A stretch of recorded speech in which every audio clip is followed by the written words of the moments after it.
Hey welcome back guys.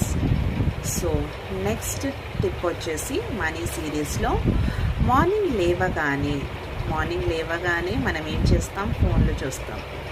అలా చూడకుండా ఏం చేయాలంటే వెళ్ళి అద్దం ముందు కూర్చొని థ్యాంక్ యూ చెప్పుకోండి. ప్రతి ఒక్క థింగ్కి ఏదైతే మీకు స్కిన్ కేర్కైనా హెయిర్కైనా ఏదైతే మనీ రిలేటెడ్ ఉందో, జాబ్ అయినా శాలరీ అయినా సరే, ప్రాఫిట్స్ ఇన్ బిజినెస్ అయినా సరే, ప్రతి ఒక్క దానికి థ్యాంక్ యూ చెప్పుకోండి. అలా మనీకి చెప్పడం వల్ల, ఉదయాన్నే చెప్పడం వల్ల మీ సబ్కాన్షియస్ మైండ్ అనేది యాక్టివేట్లో ఉంటుంది. So that what will happen, attraction happens. Okay, please do follow. And for more healing sessions, contact me. Link is in bio. Thank you for watching. Thank you.